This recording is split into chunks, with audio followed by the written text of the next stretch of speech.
Alright, this is Pup coming back with another video today. We're adding on to the series of the Egyptian slash Kemetic mythology. Yes, that's right. We have just a short slideshow today. Nothing too crazy, shouldn't be too long. So let's get going. This one is about Maat. People say Maat, Mayat, Mott. And we're gonna dive deep into this. So let's keep going. This is by me. Introduction. That's a Blanco on the left. He was knocked out. I don't know why I have this on here still. Yeah, that's Blanco. He's sleeping. The middle picture is a computer.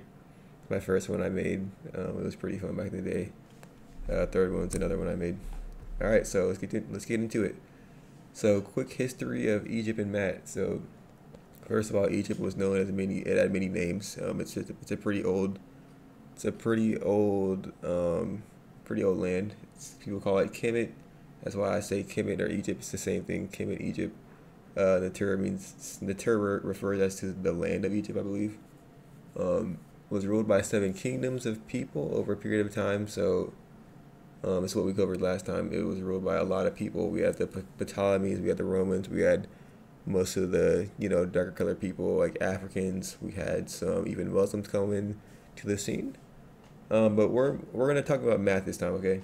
So Maat's a very important foundational figure in the history of Egypt, okay? So we're gonna dive deep into this, and also another history. I won't go deep into this, but you might think, oh, Egypt is a lot of gods. There's many gods. There's many. It's kind of like that, yeah. And if you remember last time, there were many gods, but they were all structured into one god. So it's like God broken into many pieces. This is also a common theme in the Bible. It's just like God is one, but it's broken into, could be Jesus, could be the Spirit, could be the Father. It's all one pantheon, but could be classified as many things. So let's keep going. So let's get into it. Who's Maat? Maat is the foundational order, justice, and truth, and most importantly, the harmonious balance of the cosmic world. So let me add on to this. So it's not only the cosmic world, in my opinion. This is also the morality structure of your life. This is mainly what Maat's about. So it's mainly just order and balance. Order and balance is the main thing you should get out of this. Maat is known as a goddess in Kemet, so I mean she's a goddess basically. Maat is a representation of how Egyptians viewed how they should live their daily lives. So you're gonna see why this is important. It's not just a god that you just worship and bow down to and give offerings. It's more of just a way you should live your life if you ever feel too unbalanced. If you ever get to a point where you're not feeling that good, you could always turn back to this and see how you do. In my perspective, I think this is a good way. You'll see why. I think it's a good way. It's not the only way, so I'm not Egyptian really. I'm a little bit of this and a little bit of that, but I think this is a good way. I mean, I like it. It's pretty cool. So then, where can we find these principles? I have the Book of the Dead. They call it that, the Papyrus of Ani. There's many scrolls that are still out to this day that you can read from on the internet. So I would say the Papyrus of Ani is a good spot to start. But if not, just Google it. There's many resources on Google that you can just find. Yeah, tongue twister. So what are the laws? Let's get into it. There are 42 laws built on 7 pillars. So the pillars are balance, order, harmony, truth, justice, righteousness, and morality.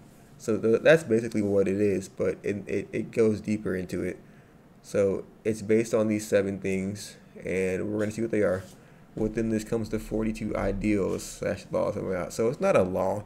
I don't like the word law because that means that you're kind of obligated to follow it. You're not obligated to. It's just something that you should keep in mind and consider if you ever feel like you're not in a good place. If you feel like that, we're not forcing you to do this, okay? Okay, it's just an ideal is something a way something should be. I don't believe that there should be chaos in the universe, so I try to follow that mode of that mode of structure and order. Okay. Do a quick recap. Let's go and watch this video. Hopefully my OBS works because OBS sucks sometimes. Here we go. One of the most intriguing figures in Egyptian mythology is Maat, the goddess of truth, justice, and harmony. She was not only a deity, but also a key concept in Egyptian culture, standing for cosmic and social order. To imagine Ma'at is to envision a force that kept the universe in balance, a principle that guided both gods and humans. Maat's representation is quite iconic, a woman with an ostrich feather on her head. This feather was not a simple ornament, but rather signified lightness and truth, two essential pillars of the goddess. When judging souls in the afterlife, the heart of the deceased was weighed against Maat's feather. If the heart was lighter or equal in weight to the feather, the soul was deemed pure and could go on to eternal life. If not, the heart would be swallowed by the hybrid monster Amit, and the soul would be damned. So, I always pause the video. I'm sorry, but that's not really the case according to most of the scriptures. You're not gonna be completely damned. You're probably just not gonna have access to these other gateways and stuff. But we'll get into that later. Just remember, you're not. This is a metaphor. This is just symbols that are happening in these cultures that they're using to explain what they believe the afterlife would be like. So, yeah, keep going. My dog's barking. Ritual illustrates the importance of living a fair and honest life according to Maat's principles. Maat was often associated with the god of wisdom, writing, and knowledge, kept in large temples or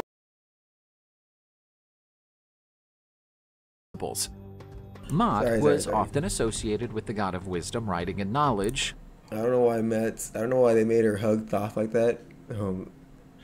Whatever. Keep going, man. Thoth. The union between Maat and Thoth represents the intrinsic connection between truth, justice, and knowledge. As god of wisdom, Thoth guaranteed that the records of events and judgments were accurate and fair, reflecting Maat's principles. Together, they maintained order and balance in the world of the gods as well as in the human realm. This partnership stresses the importance of truth and justice in all areas of life, pointing out that knowledge and wisdom are vital for maintaining harmony and order in the universe. The relationship between Maat and Thoth teaches us that justice and truth must be guided by wisdom, a principle still relevant today. Maat's concept influenced every aspect of Egyptian society. The pharaohs, considered gods on earth, were responsible for upholding Maat. To rule justly, promote truth, and ensure harmony were the essential duties of a good ruler. This not only secured the kingdom's stability, but also the prosperity and well-being of the people. Maat was also a tenet of everyday life. The Egyptians believed that following Maat ensured a good afterlife. For this reason, walking the path of truth and justice was a lifelong pursuit. This idea pervaded laws, morality, and even social interactions. Any deviation from the truth or injustice was considered to cause chaos, something that had to be avoided at all costs. So that's a very important point right there. It's saying that this law isn't really just for morality. It's also a way you could think of, and there's many other systems out there that are like this, but it's just cool that it talks about how it's cosmic. You don't want the sun to fly into the earth. You don't want the moon to fly into the sun. You want everything to be balanced and balanced in an orderly fashion. You know. So that's what I like about this. It talks about that. There's a couple things that are kind of about it, but we'll work with it. So it just said that, Matt, if you ever feel like you're unordered, you can just turn back to it, and then you'll slowly get that tree building, get that root building, get that structure building, and possibly you could get back into order. Most times you will. So, yeah. Maat was not worshipped in large temples or through lavish rituals like other Egyptian deities. She was instead venerated through the day-to-day actions of individuals and the righteous decision-making of rulers. Maat's priests were charged with promoting and upholding these principles, assisting in settling disputes and ensuring that the divine order was maintained. The search for truth, justice, and harmony continues to be a universal ideal. Although modern society is quite different from ancient Egyptian civilization, Maat's lessons and the importance of honesty and justice are still valid. Maat reminds us that true harmony is reached when we live according to fair principles, not just for our own benefit, but for the common good. So very great there. This is by CU in History Mythology. Hopefully my channel doesn't blow up, because I mean I got a lot of stuff I need to take down.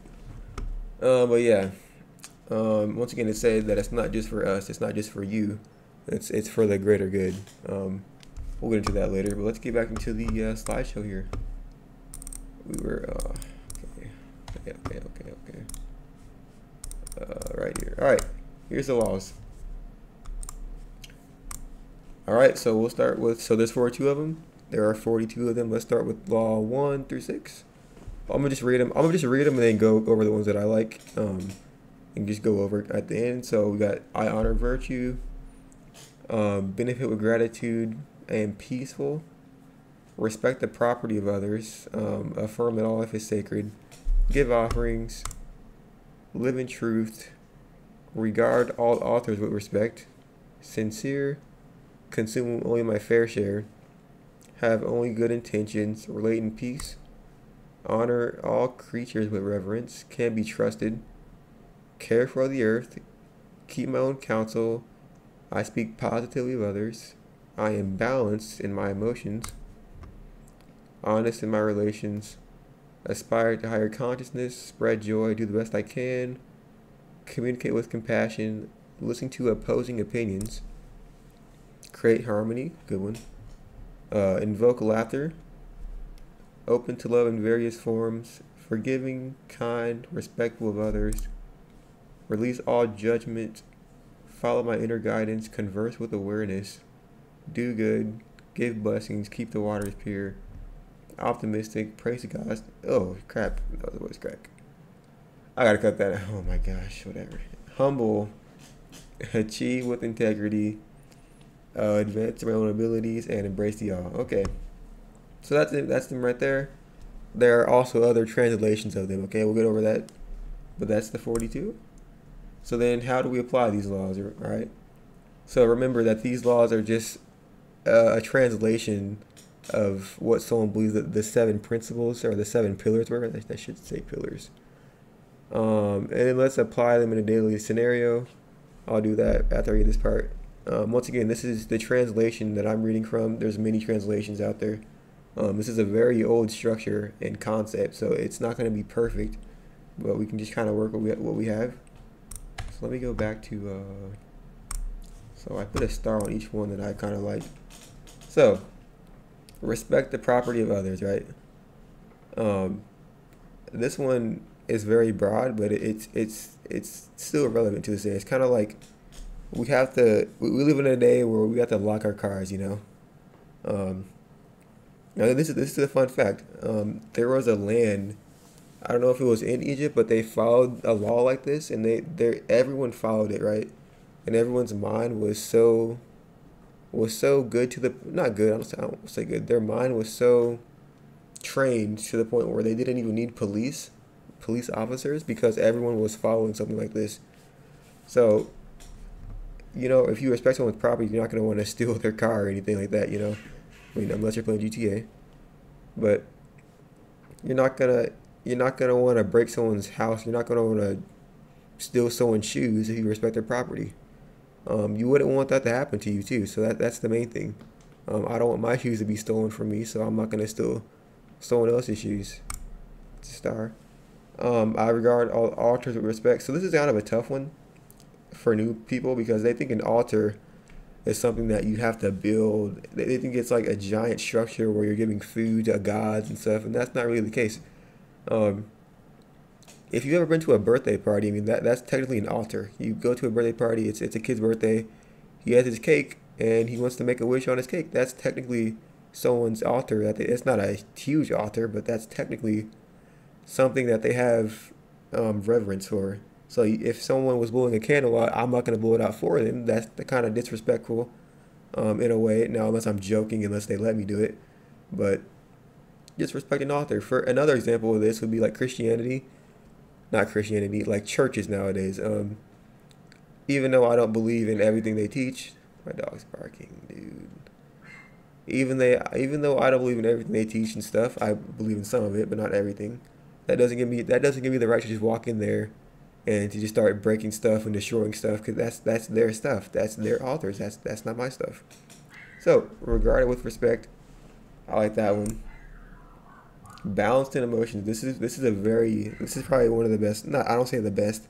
This is a good one. Balanced in emotions. How do I explain this? So it's not only emotions too. This could be balanced in anything. For example, like just quick shot at it. Like I like tea. Tea's pretty good. Tea's pretty good. Boba tea. I like just green tea. But I like sugar in my tea too. I like sugar in it.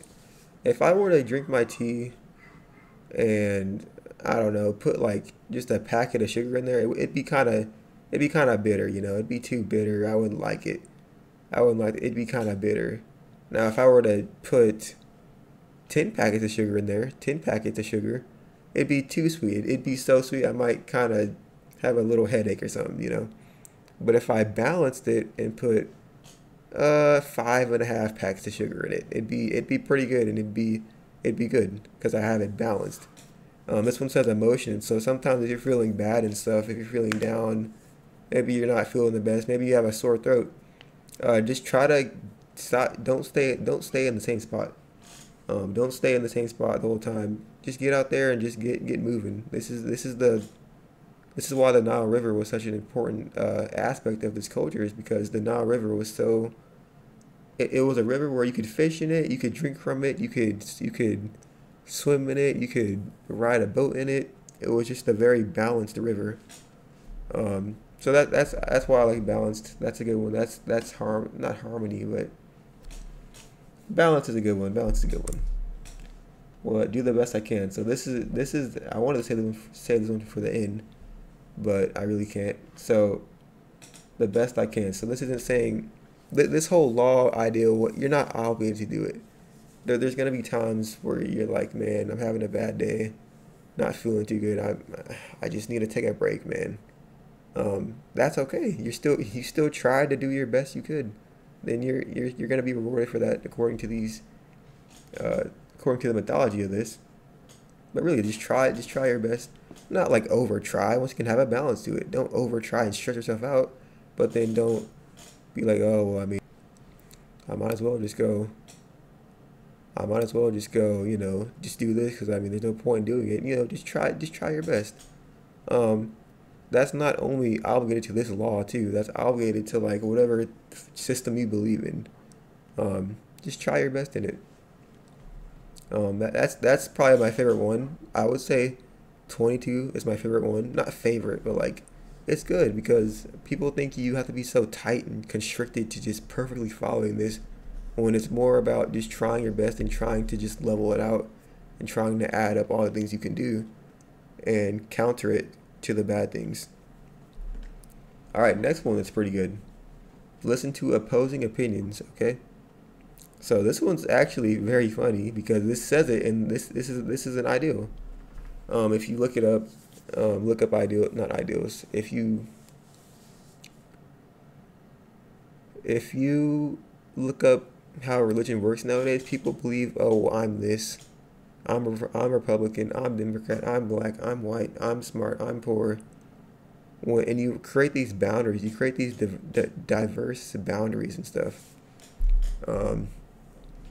When it actually says to listen to opposing opinions, so instead of saying, oh, well, I'm Egyptian, I only believe in this stuff, oh, well, I'm only Muslim, oh, well, I'm only Christian, you can say, well, hey, I don't really believe in what you believe in, but let's bridge a gap here, and I want to see what you're talking about. I want to understand what you have to say about your ideologies. And you can do this in a way where you're still guarded in what you believe in, but also listen to opposing opinions. So I like opposing opinions. It's pretty cool. Create harmony. I didn't mark this one, but that's a good one too. It's not. You want to do this in a way that's respectful and that's, you know, just in the good mood spirit. You know what I mean? Do this in a way that you're not hurting anybody. You're not forcing anybody to do anything. You're just kind of saying it in a way where it bridges that gap to where, like you can still have that friendly correlation. Is that a word? Correlation. That friendly gap between what you believe in and what they believe in, and you can still come together. Forgiving. It's very simple. So like, I mean, sometimes in life, in my opinion, there's just things that happen that you wanna hold on to so bad. It could be something small too. Like maybe you were in high school, you got into a little fight. Maybe he stole your Pop Tart, you pushed him, and you never forgave him, and you just had that grudge in your heart the whole entire time, and that grudge was actually stopping you from it was stopping you from achieving what you wanted to be. So if you were to just drop that, you were to just forgive that person, you don't have to do it in person, but just to be like, hey man, it happened, whatever. I forgive him. It's whatever. It also links to, let me go back to this law. Um, is that the next one? Yeah, it's on the next one. Okay. It also links to the next one. We'll say, respectful of others. Just Now once again, there's zones to this. A zone is important because if you're playing, like if I'm playing, whatever, I'll say later. I'll explain zones later.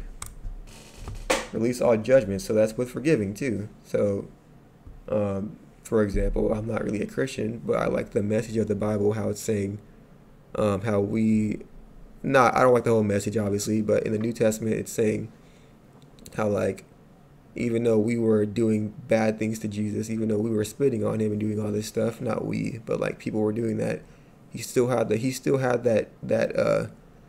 courage and just that might just to knock it off, even though he was being spit on and stuff by his enemies, and he even said, "Forgive the enemies." There's some good in there too, but I'm not gonna get into that. But that's just an example of releasing that judgment, not holding on to it that whole entire time. Now, is it okay to be angry? Yeah, that's okay. But it's when you're overly angry and you're overly just trying to just get this thing and just destroy this person. It can be bad, and it can kind of lead to a chaotic point, and that's kind of the thing. Keep the waters pure. That's funny how this is a law coming back from like thousands of years ago, and it's kind of, this goes with air too. Like if we need trees for the air to grow. Wait, what did I just say? Dude, I'm tired, I swear. We need trees for the air to produce like oxygen. So if we don't have those trees, if we're not balanced in our even our environment, it can lead to like air pollution, stuff like that. Uh, that could lead to like asthma, not asthma, but you could have like breathing problems and stuff because of the air, the water. If the water is not pure and filtered, um, that could be a bad thing in the future. But we're doing pretty good. I mean, I think on the water for now. I'm humble, like this one too. Like I love this one. So humble, I would say. Let me give an example. Like let's say I don't work out a lot, but let's say right, I go to a gym, right. Now let's say I'm not humble. Let's say I'm not humble. I go to a gym. I hit the weight room. I'm in there lifting like 35-pound dumbbells. I'm just doing curls and stuff. And there's an old dude next to me. Maybe he's about like 60, and he's lifting 25. He's lifting 20-pound dumbbells, and he's struggling. He's like, ah, man, ah, these dumbbells, man, I can barely lift it. Now, if I'm not humble, in a sense where like I'm seriously like not being humble, I could be like, man, look at this old dude. Look at him. He's struggling with these dumbbells. I'm so strong. Look at me. I'm so strong. I feel so good. I'm so strong. I'm stronger than this dude. Look at him. Now let's keep that same mentality. Let's say I'm still not humble. Now let's say the door open. Let's say a door opens behind me and a 6'3", 14-year-old walks in. He's like 6'3". He weighs 175 pounds. He's like all muscle. So now I'm not humble. I'm thinking like, okay, surely this dude's like 28 or something, right? So the 14-year-old picks up, let's say he picks up a 55-pound dumbbell. All right. Now he's just on his phone. He's in his Crocs. He hasn't even stretched. He hasn't done anything. He's on his phone, just slowly, just lifting these things like it's seamless. He's just slowly, just slowly. Now, if I'm not humble, I'm gonna be like, well, shoot, I'm terrible. This dude's better than me. He's better. He's stronger. He's greater. He's this. He's that. And then the whole time it was like you shouldn't. If you were humble, you would have been like, okay, I'm trying my best. I'm trying my best. I might not be the strongest, but I have my own personal goals at the gym. Um, so really, it's just a thing where you shouldn't compare yourself to others unless you're doing it in a way that's fun, like with playing video games. In the real world, you shouldn't really compare yourself to others. I don't really do it. I don't really. That's why I go by Little Pup. Um, just try to humble is a good one, man. Yeah, hopefully you understood that analogy. Just go in the gym. Now let's say I am humble. Let's repeat that. Let's say I am humble. All right. So let's say I'm humble. I go into the gym. Um, Same thing happens. I go into the gym. I have my, what did I say, 25 pounds. I had 25-pound dumbbells. I'm lifting them. I'm like, it's a good workout. I'm lifting to get stronger. I see the guy next to me. He's kind of older. He's like 60 years old, maybe 55. He's kind of older. He's lifting his, 20-pound dumbbells. And I'm like, hey, man, you're doing pretty good over there. Have you ever tried to lift anything else? It's better like that. And let's say the 14-year-old walks in. He's like 175. He's 6'3". I could be like, hey, man, dude, if I wish I was like looking like that when I was 14 years old. And then once you live in a life like that, once you do that, it's just better. You don't have that weight on your shoulders. Um, it's just it's a better mindset to have, honestly, in my opinion. That's the main ones that I started. Some of them are kind of difficult to go into, but that's it. Once again, this is a translation of something of a papyrus, so obviously languages change their meanings over time. When you translate a word from a different language, it's not going to say the exact same thing. So you can just try to get the best of what you have. That's pretty much it. So, for example, let me show you. So that was one law of Maat. This is another law. Let me go back. You probably can't see it. It says, oh my gosh. Dude. Of course, like when I'm streaming, this would happen, or when I'm recording, this would happen. Here we go. So these ones are a little different, but they still have that same thing of just trying to love your neighbor, basically. It says, like, have not stolen. Obviously, if you respect your property of everyone, you're not going to steal from somebody. It says, has not made anyone cry. I like that one. There really shouldn't be a point that you're trying to make someone cry, unless I'll explain later, unless you're in a different zone.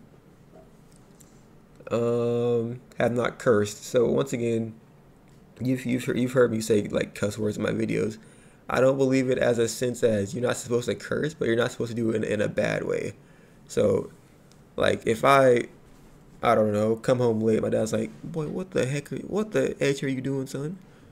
My dad's not saying it in a bad way. He's just saying it in a way that's like, well, he knows I'm old enough to, if I'm old enough to cuss. I mean, there's not really an age limit, but he knows that I'm mature enough to understand these words. I'll explain that later. That's called a zone. What else? We have like, but behave with violence.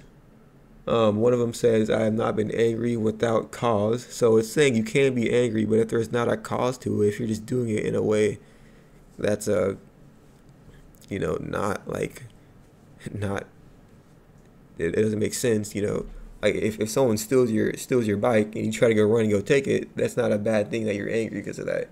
Now, if you're riding your bike and then you just randomly want to hit someone on the side of the road with it, that's different. Unless it's GTA, then you can do it. But yeah, that's pretty much it. So it still has that same root structure of order, balance. If you ever feel off balance, go back to it. Yeah, that's pretty much it. That's it. Thank you, Pupticon. Why did I put Pupticon? What am I doing? Oh my gosh, Amari, you're so cringy. Okay, video. I got the link for you guys. Whatever, Discord. Yeah. Yep, that's me. But so let me go back to the zones, right? So people will kind of get in this mode where they think, oh, well, I have to do this law. I have to. You don't have to. Like you don't have to. It's not a force. It's just if you ever feel like, hey, I have a lot of anger in my life. I have a lot of not humbleness. I'm not peaceful. You could try this, and if it works, you could be like, okay, well that worked. And then there's zones too. So like for example, if I were to go shoot someone in GTA 5 with a gun, that's not bad because that you're in a zone. You're playing in a zone where you're not playing with real people, and it's not affecting somebody. Okay. If I were to punch somebody in the face randomly at work, that'd be bad. That's not a good thing, I'd say. Now, if I were a boxer, if I were a boxer and punch someone in the face, that's different because I'm in a zone where I'm supposed to be doing that. So there's really a time and place for everything. I call them zones. Like you step out of bounds, you're in the bounds. It's just a zone. Um, but yeah, that's pretty much it, guys. It's a long video. It's like 30 minutes. Um, yeah, that's pretty much it. If you have any questions, I'm not a genius. I'm not a historian. I just like to recap on some of the things I've done and read about. But that's the law of Maat. That's Maat for you, Egyptian goddess. She's a female. She is pretty much a female in most of the depictions, or either a female or a feather. Um, so yeah, that's pretty much it for Matt. I might add some series to this thing later. I don't know. Gotta work a lot. Yep.